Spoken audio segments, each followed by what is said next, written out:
Victor Osimhen's services continue to be monitored by some of Europe's top clubs ahead of the January transfer window.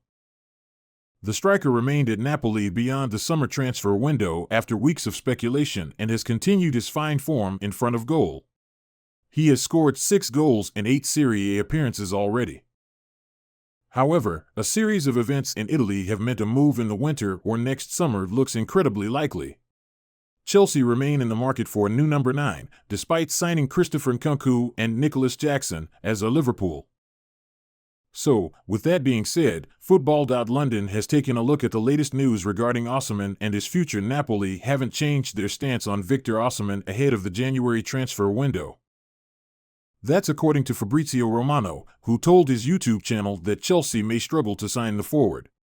What I'm told is that, at the moment, the position of Napoli for the January transfer window remains the same.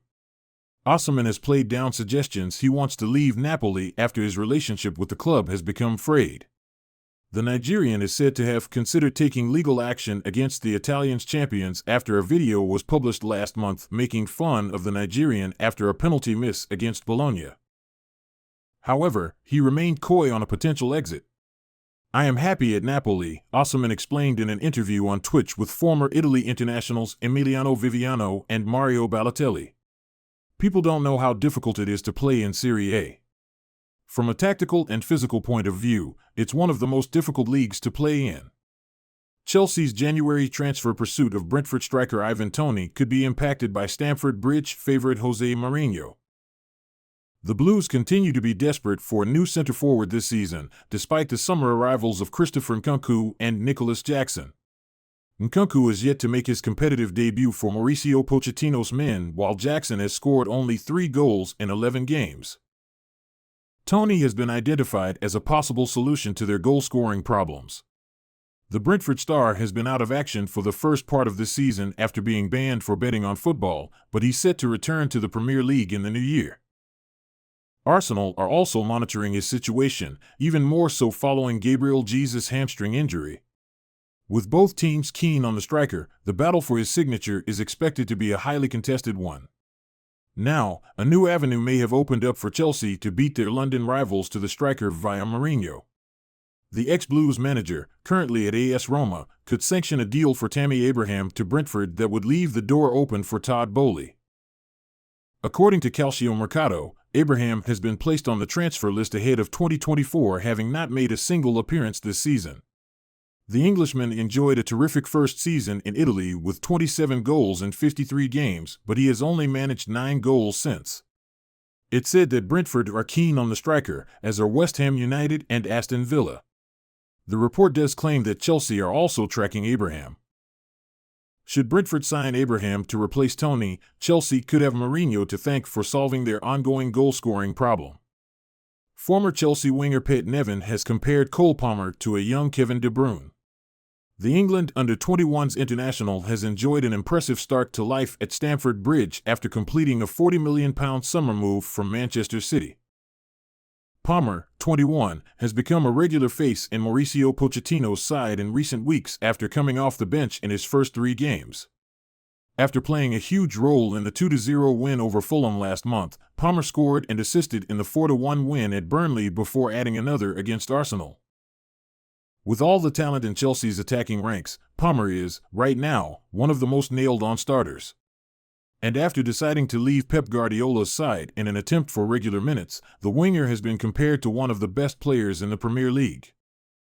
Speaking to BBC Sport, Nevin has praised Palmer. "There are rays of hope at Chelsea, however. The brightest is Cole Palmer," he said. "I was wary of saying it out loud before, but, watching him at the Bridge once again, I am convinced this lad could be world-class very soon. He is the closest I have seen to a young Kevin De Bruyne for a very long time."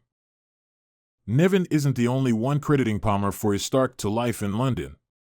Last month, Pochettino claimed the unpredictable attacker has been the difference to his Chelsea side.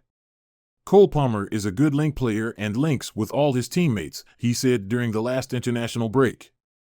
Chelsea captain Reece James has detailed his journey that led to him returning from injury into the starting lineup to face Blackburn Rovers in the Carabao Cup on Wednesday night. The defender has struggled with fitness concerns over the past few years, though there were hopes they would pass. That is especially the case this season, where the Blues aren't playing in Europe and the addition of Malo Gusto allows for further rotation. However, in the opening game of the season with Liverpool, the first injury issue reared its head once more and kept James out of action. Over 2 months were spent on the sidelines before the defender made a late cameo from the bench against Arsenal last month, seeing out a 2-2 draw.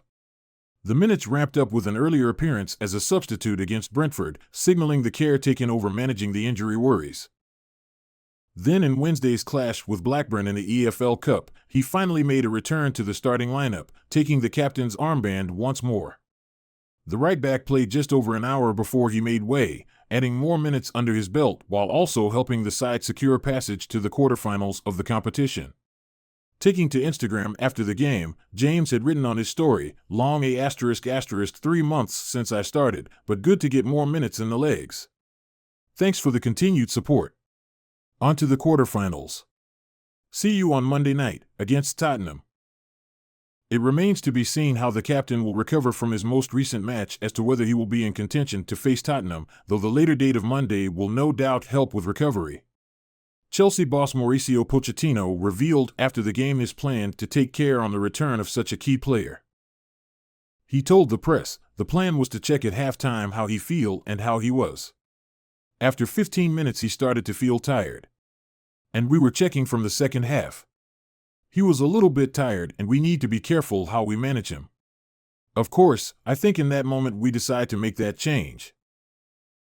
Benoit Badiashile's return to action with Chelsea could not have gone much better with the defender marking his injury comeback in style.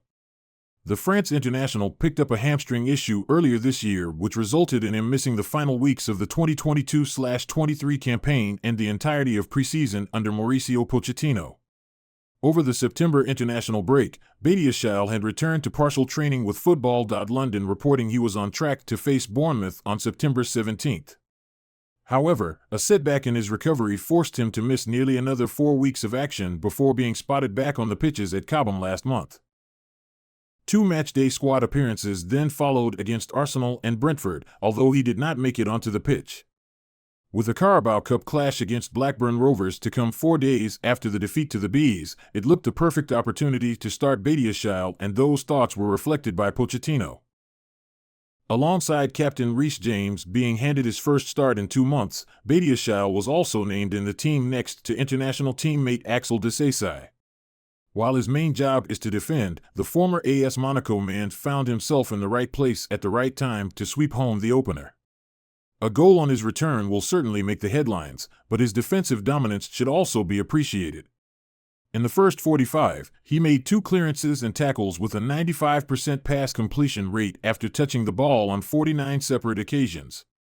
Badiashile also won all of his 5 duels. Currently, Thiago Silva and Levi Colwill look to be the first-choice center-back partnership, with injuries forcing Pochettino into that decision. However, the controlling performance from Badiashile could result in him being immediately brought back into the starting 11.